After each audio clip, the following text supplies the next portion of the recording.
Welcome to Reimagining Anti-Violence Work, a small space where we're going to unpack the big issues currently impacting the anti-violence field and collectively dream up a new future.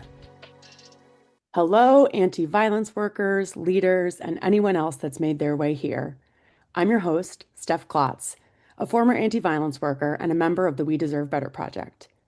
Today, I'm joined by Kayla DeCant, the Project Director of Prevention and Outreach at Lewis University, working to prevent and respond to gender-based violence and substance use and misuse on campus. They're an experienced educator and research professional with a background in community and nonprofit violence prevention. Kayla's facilitation philosophy draws from trauma-informed practices that focus on the community, intersectionality, and empowerment. Her experiences include youth organizing facilitations, restorative justice circles, classroom facilitation, professional development, and individual mentoring. Kayla received her master's degree in community development and action with a certificate in women and gender studies from Vanderbilt Peabody College. They currently serve on Will County's Domestic Violence Fatality Review Committee, the Campus Advisory Committee for the National Organization for Victim Advocacy, and are on the leadership committee for the Campus Advocacy and Prevention Professionals Association, as well as on the board of National Prevention Science Coalition. We'll be chatting about funding anti-violence work in these tumultuous times and how they stay aligned to the mission while doing it. Welcome, Kayla. Thank you. Good morning or good evening, good afternoon, everybody. I'm so happy to be here. We are so happy to have you, and quite the impressive background, resume, introduction. And I think, Kayla, I oftentimes have folks have me cut that out, and I wanted to really honor your credentials as we dig into this conversation on funding today. Such an important one for everyone in the mission. Every single person, leader, advocate, client is impacted by that funding. And so really wanted to nod to your expertise before we dig in on all that. But first, before we get so serious, I wanted to know from you a question I ask everybody. What inspired you to get involved in anti-violence work? Oh, what a seemingly easy question, but also so complex to try to tease apart. I think there's lots of things that really got me involved. The beginning of my career was really focused on working with youth, and I knew that I loved being around youth and young folks. I loved the energy and the camaraderie and the hope that young people have. And I also was really drawn towards wanting to advocate for the power and expertise that youth have, both for them as individuals, but also within systems. And, through those conversations or through the work I did, I found that combination of working with youth and anti-violence work are really intertwined in a lot of spaces, especially in the prevention world, which is where a lot of my history and background has been, and the need to highlight and honor their role in the future of everything, their future of our society, but the future of the work, the future of how we discuss things and talk about things, and just really wanting to, try to take back some of that power that's been taken away from them and remind them that they do have a voice and a place, regardless of how old they are, regardless of what certain systems or people would like to say. And so that's a lot of the basis for me of wanting to get involved, and also why I still say so fulfilled in the work that I do is because of the people I work with, the students that I work with, the community members that I work with. They're really the heart of my job and what I keep coming back to day after day. So that's why breaks are so hard for me and why summer is so difficult when students aren't around. They really energize me and bring me joy, which is especially needed in these days. Yeah, my gosh, that is such a true statement. And I really resonate with uplifting youth and their lens and their passion. And I think a lot of times in so many spaces, they're silenced and ignored. And so I really respect and love that mentality about the future and about supporting those brilliant little minds in the immediate and not just waiting till the future. So, as we kind of dig into this conversation, I think you and I know, probably all our listeners know, and probably even folks outside the anti-violence field know that this field has been greatly impacted by federal and state funding cuts, and that remaining funding now comes with restrictions that don't align with the mission. For example, the mandated removal of gender affirming language from agency websites. So I just wanted to hear from you. How have the programs that you work with been affected? Yeah, so my main funding currently comes from the grant from the Office of Violence Against Women, which is office within the Department of Justice or DOJ. So it is a federal grant, which does mean that we are required to follow all executive orders, whatever they may be at the current time. So yes, we've also been affected in terms of some of our language and conversations that we are allowed to have. And this question is so complicated. I was thinking about this, and there's layers to this for me in terms of yes, there are changes that are happening with funding, both in terms of the requirements or the restrictions tied to funding and also just the general availability of funding. I mean, we're having this conversation in the middle of a government shutdown where folks might not even know if they're getting more funding, or I am currently funded, but I can only do certain things because of the shutdown. And there's still questions about if we will get money or not money or what, just so many pieces of uncertainty. And that is a really frustrating thing. It can feel very disheartening.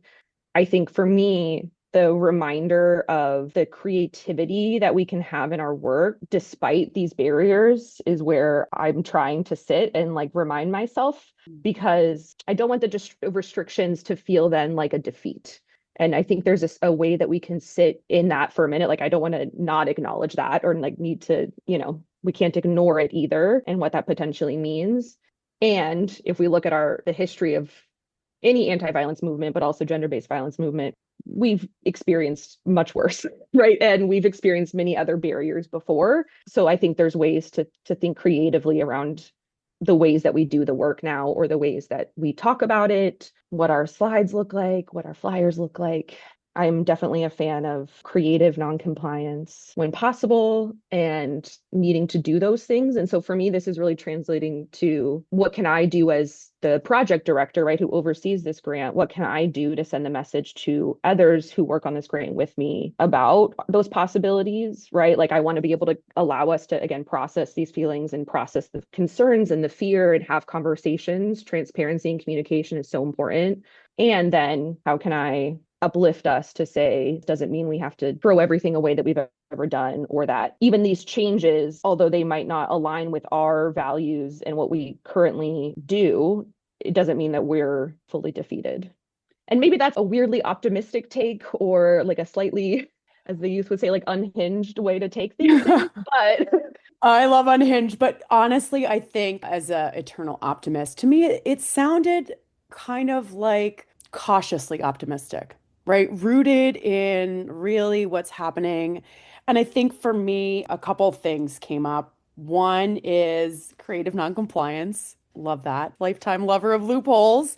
And I think always. that that is really where we can be advocates and make that justice happen. And I think also what really, really impacted me in what you just said is providing space to process for your staff and ultimate transparency. Because when we're talking about our values and our mission for folks that are not getting paid a lot of money, that's really important. And so I think without that transparency and what you talked about as being really a pillar of both disappointment and hope, right? Where all of those feelings are real and valid, I think that to me is just so powerful. And I think that is like the lifesaver in this choppy ocean, that at least I know you're being honest with me and that all my feelings about it matter.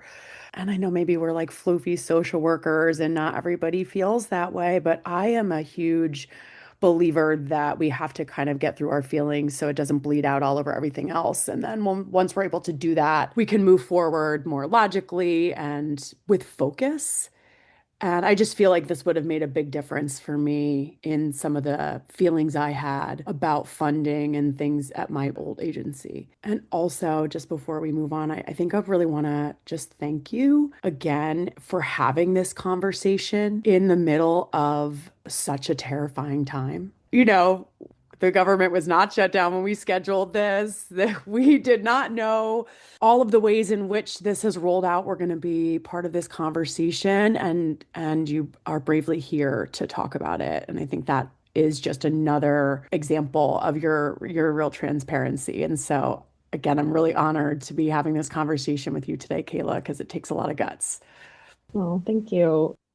It's interesting to me when leadership in other spaces feels like, I think sometimes their idea of trying to solve the problem without involving lots of folks comes from a good space of not wanting to burden others or not wanting to stress out, maybe your direct service staff or your frontline workers, knowing that they have a lot on their plate. However, right, like we know that the impact of that actually is feeling like there are decisions being made about your job, about the future of your agency, about the future of your work where you're not being involved, which is antithetical to, I think, a lot of the values and the mission that a lot of organizations have, right? Where we need to center those who are impacted by the work and have conversations with them. And in that case, sometimes the people who are impacted by the work, right, like are your staff. Yeah. So it can be difficult sometimes to sit there, right, and say, like, I don't have all the answers. And I also don't know, right? Like, I'm telling you what I do know. And a lot of it is, I don't know. And a lot of it is, great question. I wish I could answer that for you. Like, I wish we knew that information, right? Or needing to do a lot of, here's our plan A, B, C, and D currently. This is the framework that we've come up with if XYZ happens. And that does also take time. But it's to me so important because when we ask people to do this work, they are bringing their full selves into it and they are being impacted by doing the work and by sitting with others every day. And I don't want them to be limited in that ability to be fully present because in the back of their mind, they're constantly like, well, am I going to have a job tomorrow? Or like, what's going on? Or like, have things changed all of a sudden and I don't know about it, right? That uncertainty for them or that lack of trust, right, will impact then the services that they're able to give and provide. So it's worth the time and effort to do that, even if it means sitting in it and a lot of agreement, right? Of like, yeah, this does suck and this is scary and there is no information coming out. And, but sometimes we need that camaraderie of knowing you're not alone in that feeling. There are thousands of, workers, hundreds of thousands of workers and campuses and organizations right now who are also sitting in that feeling. Yeah, that parallel process that you're talking about, it's foundational, right? So how am I supposed to sit in the uncertainty? What domestic violence or sexual violence victim, survivor doesn't have to face uncertainty. I mean, that's part of the picture, regardless of whether you're seeking Yeah. justice or the legal system, it doesn't matter. That uncertainty is always a piece of their puzzle. And to have workers not be able to have that space held for them, how can they then hold it for others? They can't. That's the vicariously trauma-informed model. That's really how we treat everybody like a human being. We know that advocates many times are survivors themselves.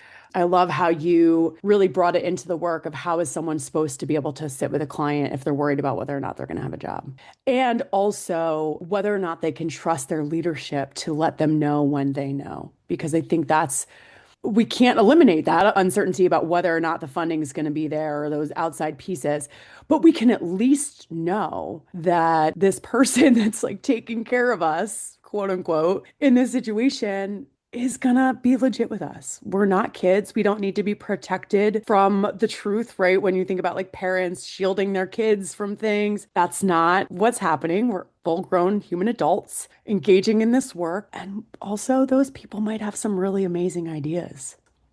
Have amazing ideas and have the insight of what are the biggest pressure points that we're facing during that uncertainty, right? Because even with a lot of these changes or the pauses, it doesn't mean that we, again, can't do anything, but they're the ones that will be able to highlight way quicker than me. Here's where I'm seeing these concerns come to fruition the quickest. Here's where I'm seeing the stressors arise for us now. Like, here's how it is impacting us on the day to day while you're figuring it out. And for myself and my leadership philosophy, right, that's my responsibility as a leader to then be able to reduce that friction as much as possible. And so that feels so vital and important because and I know, and maybe lots of other people listening currently know, but maybe not. But the main thing that makes people leave this work isn't the trauma from working with clients and working in the community. It is the trauma from their organizations and from their agencies and from the field as a whole. in all my years that I've been doing this work, the things that I've heard, the people I've sat with and their experiences that I've accompanied them through and advocated with them, that trauma is real, right? But is very minimal compared to trauma that I've experienced through my experiences at organizations and that level of like betrayal and lack of trust. Wow, that really, really hits me. And as I think back on my experiences, it very much was organizational trauma, betrayal, exploitation, and not the stories of clients. But I do think for me, as I'm saying this, you're more vulnerable to that, taking on the trauma of your clients when you're worn down and betrayed and exploited by your workplace, right? So it kind of also still goes hand in hand. Wow, I'm going to be thinking about this one for a little while, Kayla. I just because I hate when people, and I know this is sidetracked a little bit, but now I've gotten on my soapbox, so I just need one more minute and then I love a soapbox, so I'm happy we to can get back to funding. But listen. I hate when, right, because we know, at least within the gender-based violence, power violence space, the average worker is in the field for like less than 3 years. And I hate when I hear leaders normalize that as a way of just saying, well, because the work is hard. And so that makes sense. It's like, no, that's not normal. We should not be normalizing that lifespan. And it doesn't make sense because, again, it's not from the work, it's from you and the organizations. Yeah, I'm so glad we're on this soapbox because it's one that I think I we share the platform here. Yeah, you can come on up with me. I am so glad you brought this up because, when you have people leave any organization in droves, and I learned about this in psychology in like 1999, 2000, that you can say, oh, this person got a new job. This one wanted to do this. That you can find individual reasons because people give that individual reason when they leave. But when you really look at the broad stroke, there's always something going on organizationally. In COVID, there was like this mass exodus from many anti-violence organizations. And also, that was used as like well, this is happening all over the mission. It's not us. Wait, let's not jump to conclusions. Just because that's true doesn't mean both things can't be true. And I think that that is like in a different episode, I talked about not if this is happening, but where it's happening in your organization. And I think removing that shame, thinking about it from that angle, like what is going on in our organization that we're able to control that is making people not want to stay. And I think that this actually does tie into funding because when you have, again, workers that are there to not get paid a lot, that are there for the mission, I don't think that anybody in domestic violence, sexual violence work is there because they're getting a big paycheck. It's because they care about the work. And so if you are in a position where your funding is misaligned for whatever reason and your leadership is not transparent about that, and you don't feel safe, and let's not forget that that toxicity is going to trickle down in lots of other ways. And so now you have, well, what's going on here? Right. And so it really all does tie together. But I want to go back to you don't have to solve everything. You don't have to be perfect. You don't have to have all the answers. We can't have all the answers, but that transparency and that really just modeling and being for your staff what you expect them to be for clients, Yes, 100%. Yeah. that is where it's at. Everything is uncertain in this world, seems like these days. But if I can trust you to be legit with me, to hold space for whatever my emotions are, they're not going to be as erratic. I'm not going to be like a pressure cooker that's exploding out, trying to keep everything in. And I'm going to know that to your best of your ability, you are captaining this ship and you're not, going to hit an iceberg and pretend nothing's happening. And be like, okay, we got to get off this ship now. I think it just can't underestimate the power of that. And I want to thank you for highlighting that as well. We've talked a lot about government funding, but what I know from my experiences is that sometimes even our non-government funders can represent mission misalignment. I'm just wondering if you've experienced any situations where you had to make a difficult decision about a private donor. Yeah. So when I first started, not at my current position, but in my previous position, I oversaw our prevention department, and we had five sources of funding at the time when I began. And one of the first things that I did when I first started was ask all those questions of who are these funders? What are their requirements? How are they defining success? What does that look like? What are they funding in particular? And I made the difficult decision to drop two of those funding sources because they were not benefiting us in the way that we thought. And that took a couple conversations with many levels of leadership to highlight how that was working and why it wasn't working. But I think, and this kind of ties in with the idea of like that scarcity mindset. I think sometimes organizations are so quick to just scoop up or apply to any source of funding that they think even slightly is aligned or they will be eligible for the sake of just needing money without necessarily thinking through, right? Like, is that money actually worth that money? Because no money is free. It's not, right? It all comes with stipulations and requirements. And in that case, the things that they were asking us to do and the amount of additional work they were asking us to do was not worth the amount of money they were giving us, nor was it helping in any sort of other tangible ways, right? It wasn't providing additional connections or providing any additional like in-kind support.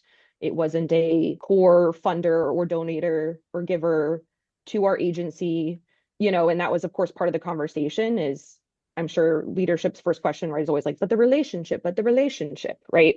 And so what are ways that we can still even frame that conversation of saying, thank you for the support all these years, like, however, we're no longer going to pursue it.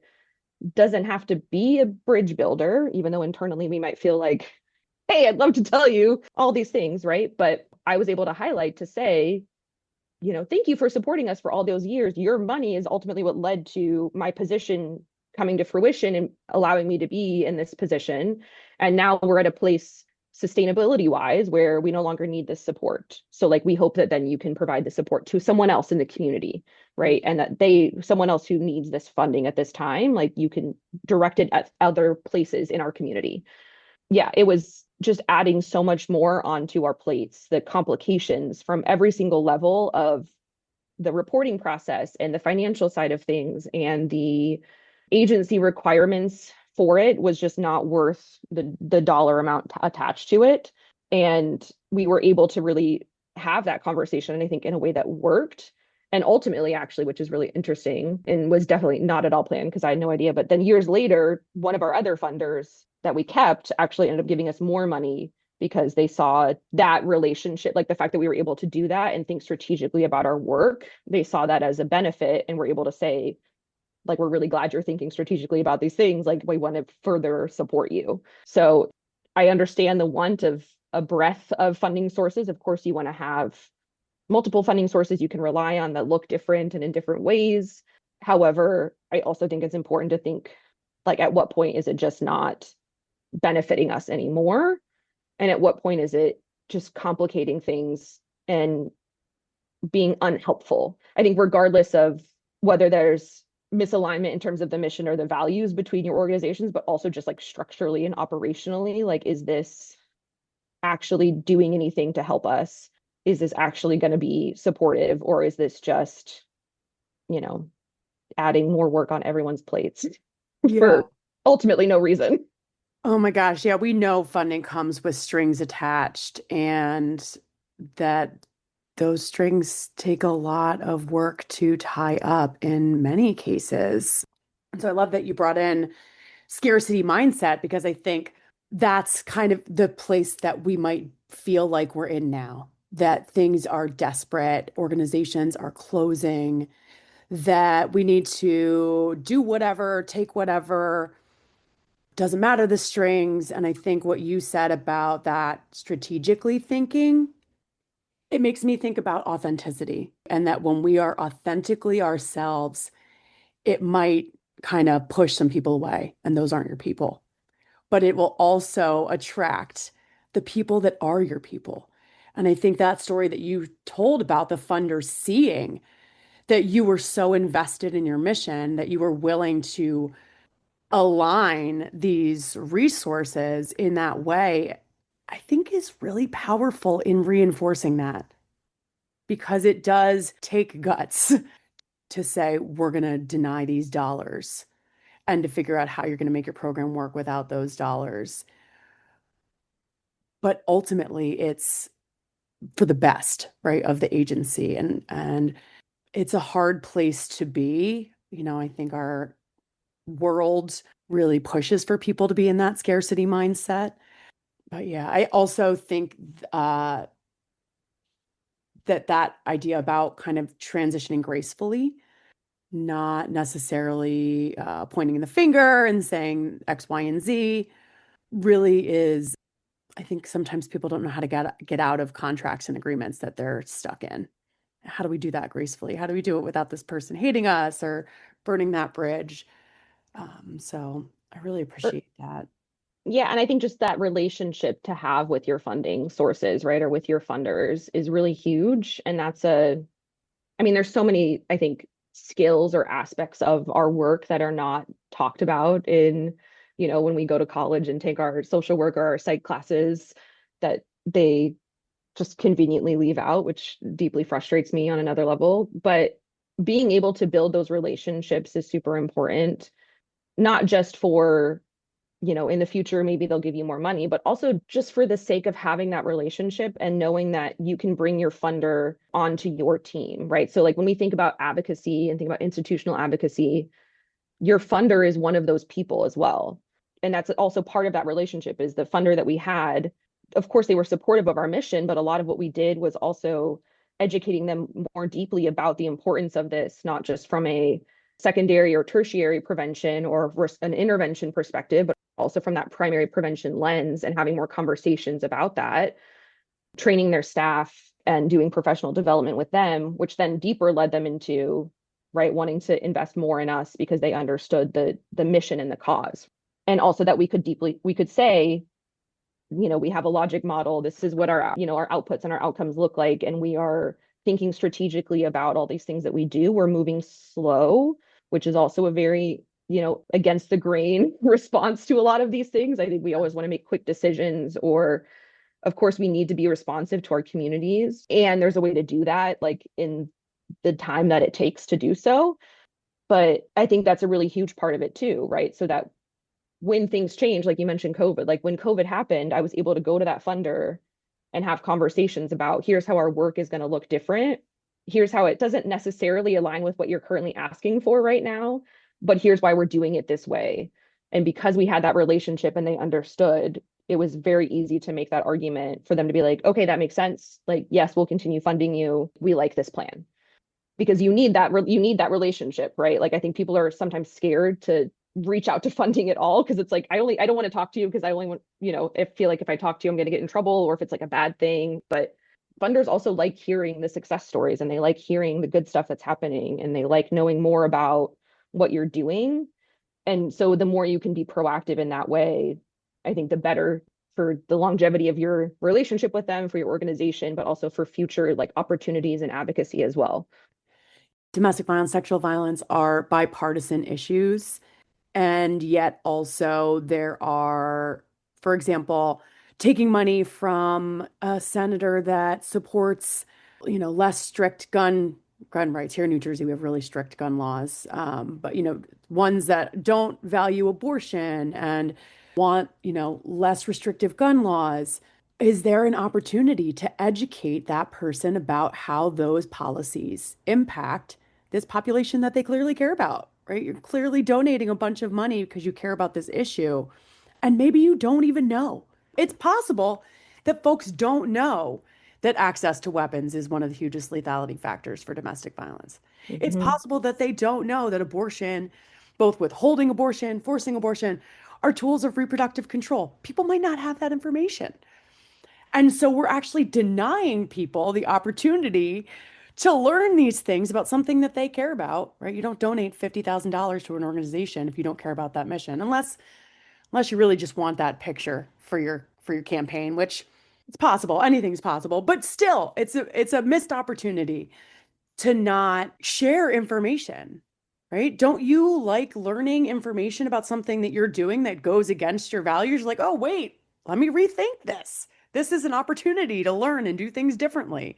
So yeah, I think that is another way that we can be values aligned, even if Hmm. we're the dollar itself, is coming from someone that doesn't perfectly align with who we are and what we look like. Such a powerful, powerful thought.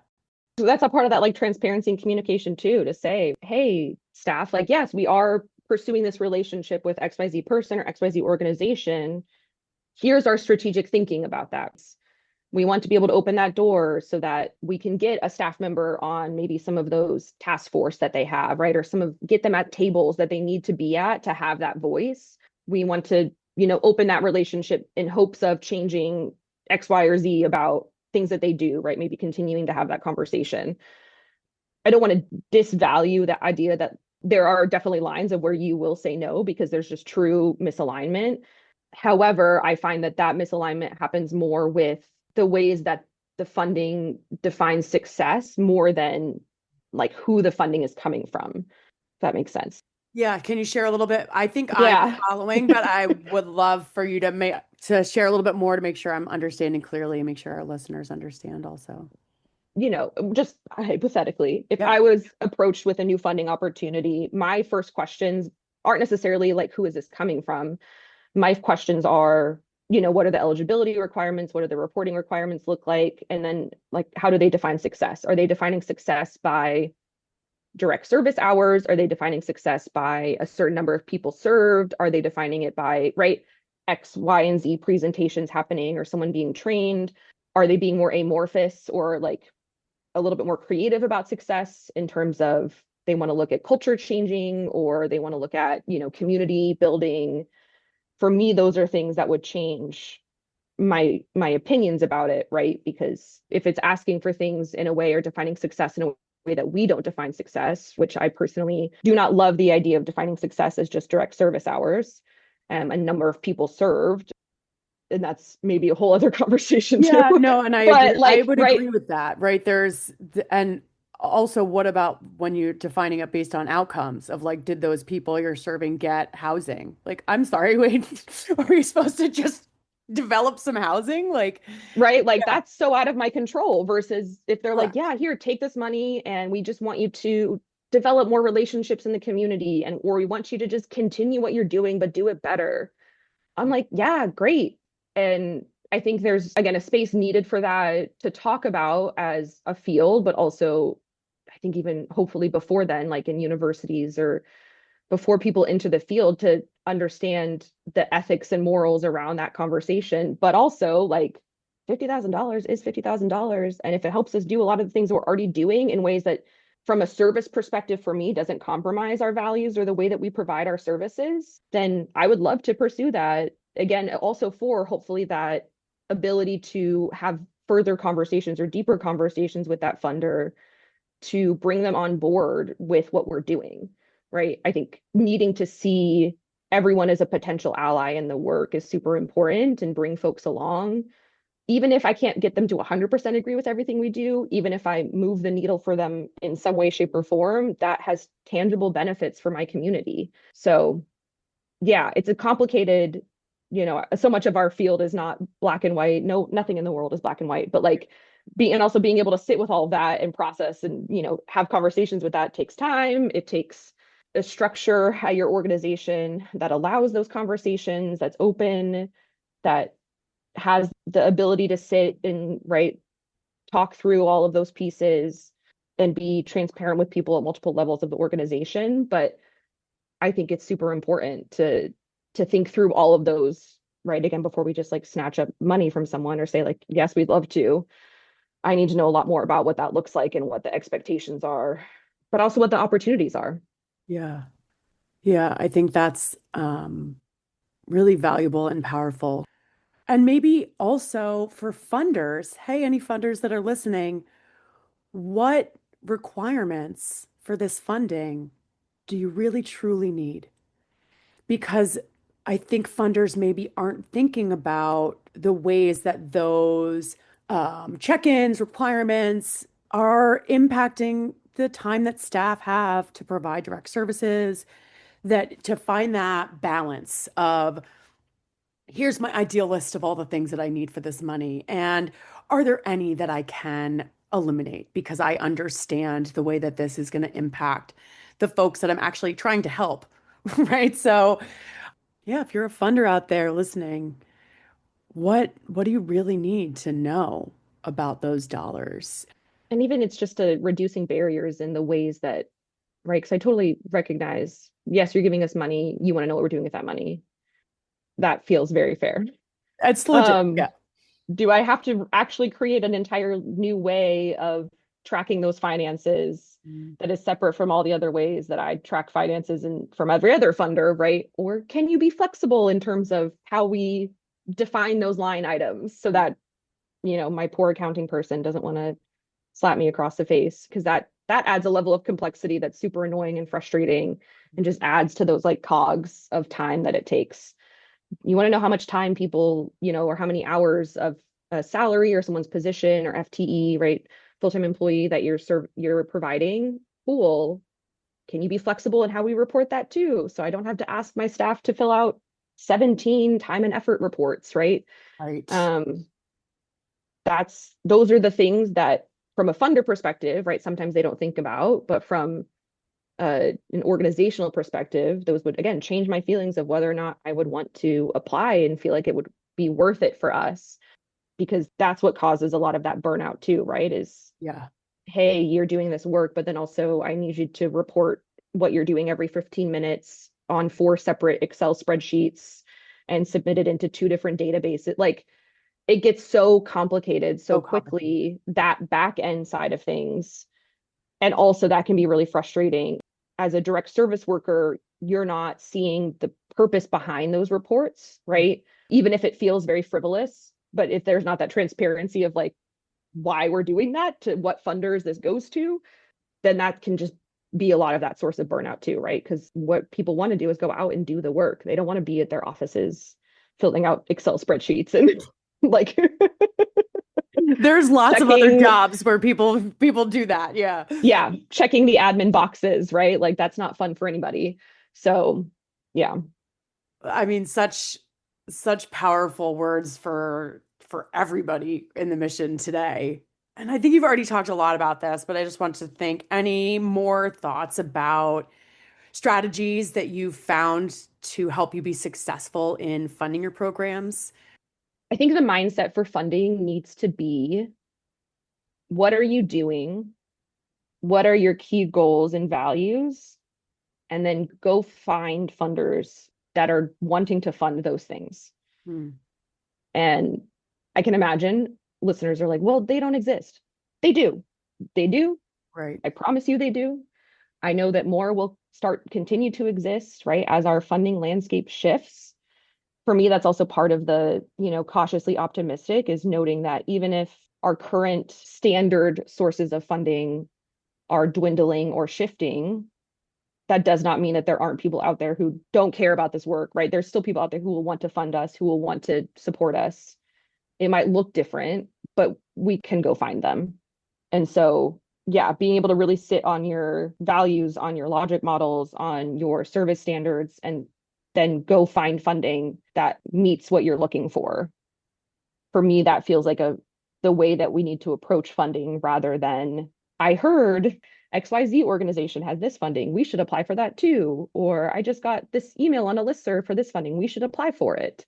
Because it might be in line, but it also might not be. And it is okay to pass up funding opportunities. Yeah, say it again for the people in the back, Kayla. Like it is 1000% okay to pass up funding opportunities. It is sometimes exponentially more beneficial to pass up funding, because sometimes even just the act of applying for the funding, right, that takes up some level of bandwidth from your organization. And so I'm not only asking the question of like, is this funding worth it, but is applying for the potential of this funding worth the time and effort for us? Hmm. And that is a whole other part of that conversation too, right? Because if you seek out every single form of funding that comes across your table, you're spending so much time on that. And then really, though, how much time are you spending developing and deepening your current funding relationships or improving your current practices? And so do you really have a foundation to sit on if you're constantly just trying to like expand the breadth, but then you really don't have any roots to sit on? Yeah. Yeah, and I'm thinking as you're saying this, that kind of taking any funding that you can get and then all these requirements, it is so frantic, right? It's this constant frantic energy of doing the things and getting more funding and let's open a new program to get more funding for that. And then we have 10 programs that we can't fund or because, people don't want to fund old programs.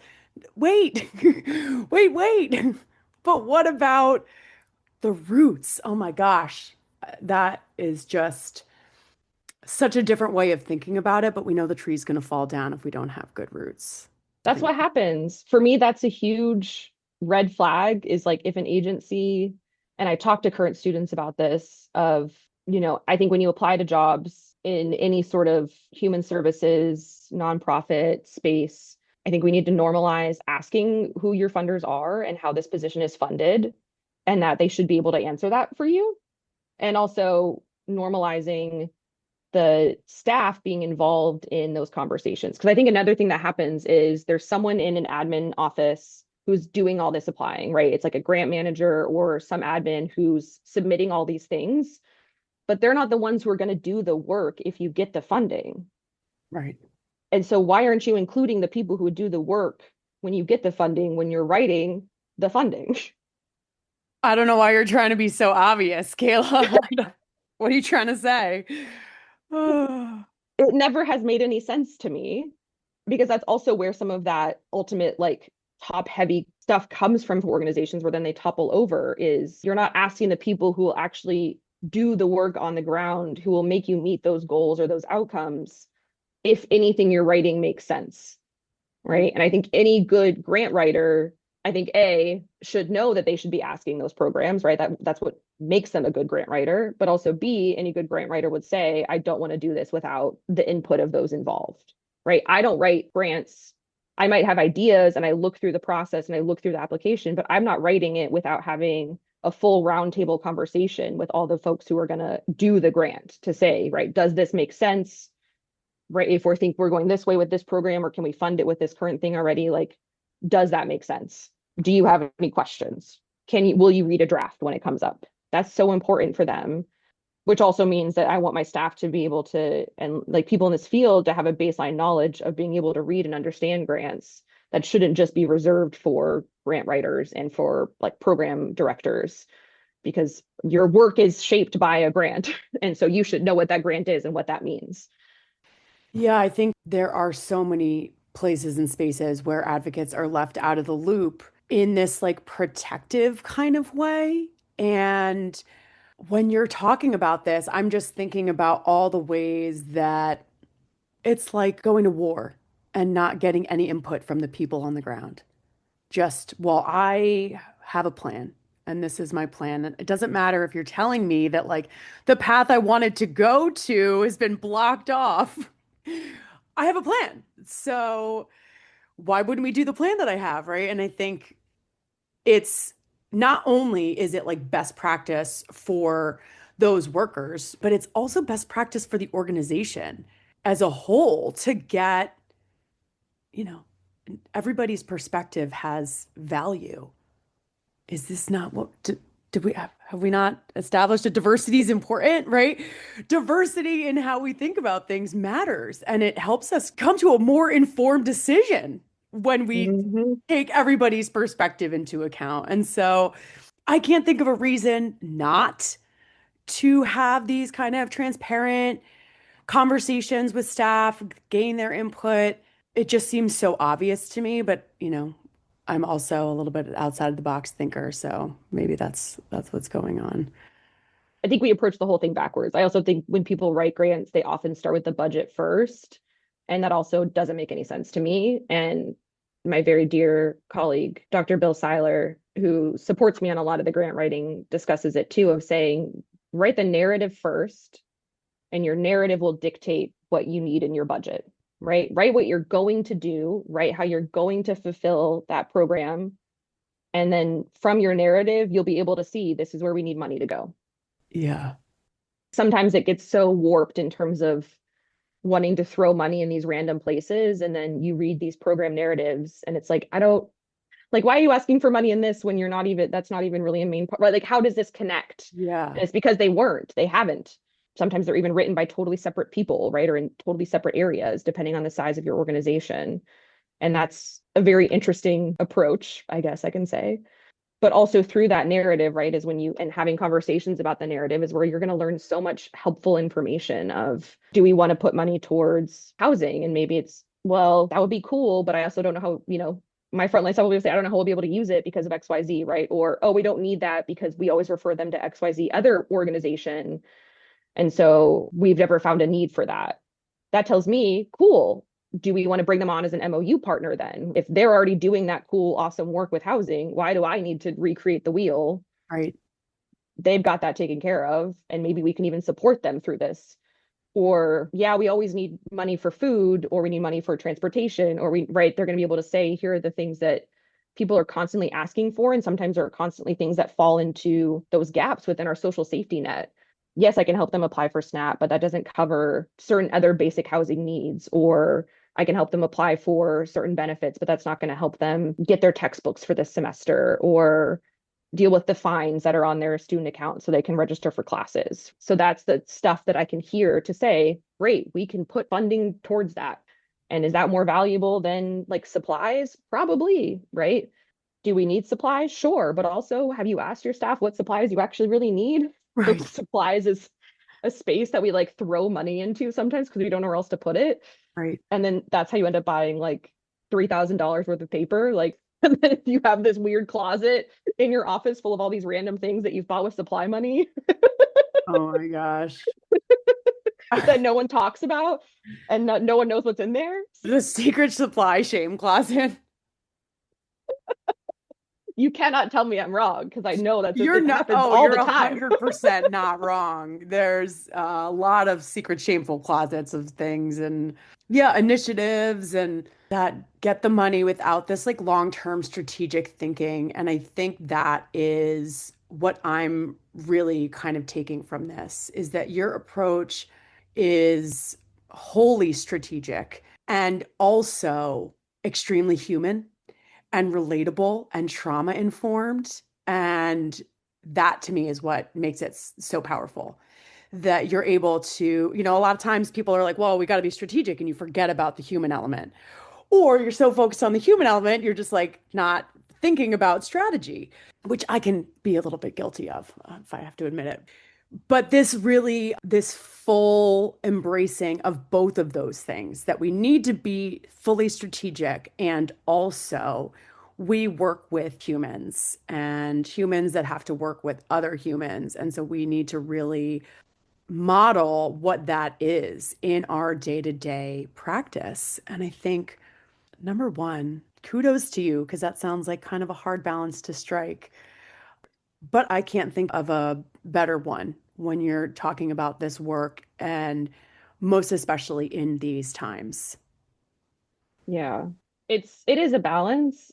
I do truly deeply enjoy it, and maybe that's what makes me unhinged, but I really love the idea or this when I can sit in the space between administrative and direct service and kind of bring those two cases together and bring those two groups and thought processes together.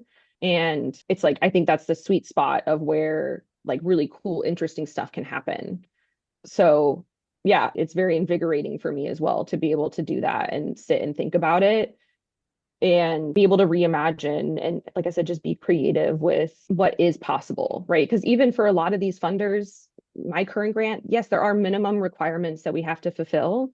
The funding required to meet those is below the maximum funding that they allow. And so there's still a lot of the space to play and say like, okay, what we're going to do X, Y, and Z because that's what they want us to do. It's what federally we have to do. We're going to do it anyways. It's best practice. It's compliance. But what else can we do in this space, right? What else can happen with this other money? How else can we play with it to create some sustainability, to create some change, to create some mobilization? And what exactly will that look like? It's like the ultimate puzzle that I get to work on to like figure out how all these pieces come together. I often enter my, like I call it like my crazy professor mode during grant writing where I have papers all over the place and like all over the floor and like my hair's tied up, but it is very satisfying once you get to like sit it and put it all together and figure it out. But also that's not possible unless I have other people who are helping provide those different pieces, like to support it and to talk it through with me. And so I'm You really don't grateful know to have that everything? team. Oh my gosh, I barely know anything. I can guarantee, Kayla, that our listeners are just as sure as I am that you know quite a bit. I know things, but I also know that I'm not the only one doing the work. The work is not done alone. Yeah. And so all aspects of it need to be done together. High tide raises all boats. And that's what we're trying to do here. It's not a us versus them mindset. It's not a, my organization versus other organizations. It's like, how are we doing this together and partnering and providing resources and support together to better our community? Yeah. Collaboration just as much as strategy. And that collaboration is a huge part of the strategy, right? Because I don't need all the funding. I can find where my space is in this work within my community and do it really well. So then that way other people can find their space. And that's also a puzzle, right? Like in and of itself, is that all the other organizations I work with within the higher ed space, but within Will County, within the Joliet area, we are all figuring it out together too. And if there's ways that each person or each organization can really have those roots, then that's how we can like also come together and really understand how we work as a collective. And so in the same way that like as an individual, right, I will never be threatened by someone else's success. Like I will never be threatened by another organization's success, Yeah. because for me, that means we're doing better, right? When a partner organization gets funding, like I'm so excited for them because that means that they're improving and they're doing better. And that's what I want. I want us all to do better. Yeah. We're not competitors. We're all on the same team. No, my competitor is domestic violence and sexual assault, right? Like Yeah. those are my Which is, ops. I mean, that's like a final boss level competitor. We don't need any other competitor when that's what we're fighting against. Gender-based Yeah. violence, enough, plenty to take on. Yes. Yeah. And especially coming from that survivor-centered lens, which is a something that I have to remind even myself of sometimes, right? That like, and that's why I hate that idea of direct service hours. I want people to be able to choose what services they get and what they look like and what that means for them and when they get them. And so if they ultimately do not come to us, but they go to someone else, that is for me still a success, Right. right? And because that's what we are doing, is that they know that there are resources and support for them. There are multiple choices that they have, multiple options that they have. Maybe they don't want to talk to someone on campus. They want to go to the community. They want to go to their, faith community. They want just mental health support. Awesome. If you go to someone to know that you have those resources, to me, that is a win. And sometimes that doesn't translate into those wins through a grant necessarily, but I do think there's still, again, that's that creative way of being able to talk about it. Yeah, and I think redefining success we know is just such a powerful tool in every way in this work, right? We won't survive it if we don't redefine that success. And I think again, it just shows what a parallel process this all is. That when we're able to say, like, the client getting the help they need in their community is success, that changes a lot. It changes a lot. Kayla, this has been such an amazing conversation. I do not want it to end, but I know our listeners are probably like, this has been going on forever already. So I just wanted to give you a last opportunity. Any recommendations you have for advocates or funders or leaders or change makers as we're all kind of envisioning a different future for this work? I do. And anyone who works with me jokes that I should have like this book or QR code on my tattooed somewhere on my body because I will never stop bringing it up.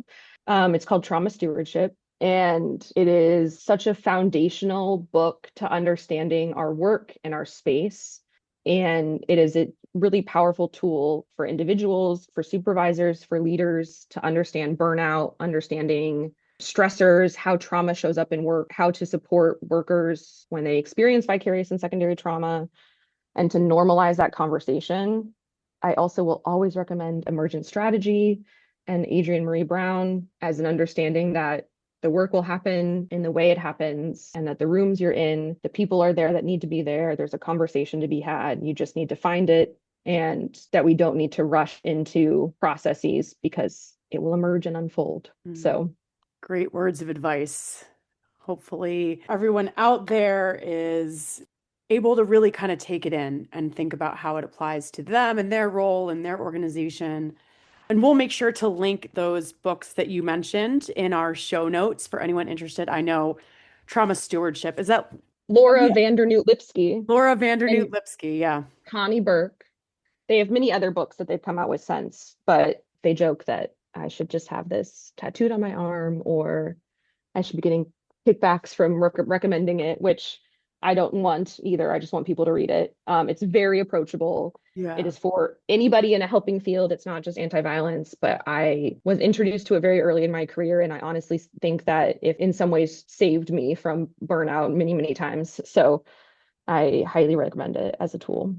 Yeah. I think that's really powerful for advocates, but also I think leadership should read that too, right? That's what you're saying also, because I think Hmm. in the professionalization of the field, there's been a lot of folks come in from corporate, from not the anti-violence work. And I think sometimes that can get missed in their understanding of what's going on for their staff. So I think really, really powerful there to think about that and how it can help folks who may be doing things that aren't helpful to their staff, not with bad intention, just with lack of knowledge.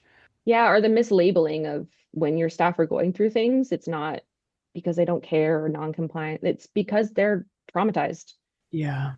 And so how can you normalize that conversation to say, as your supervisor, let's talk about this. How can I support you? How can I create a space where it's safe for you to talk about the ways that the work is impacting you without feeling like, I'm coming to my supervisor and admitting that I'm not doing my job or I'm not doing it as well as I feel like I can, that's like a normal part of figuring this out and doing the work.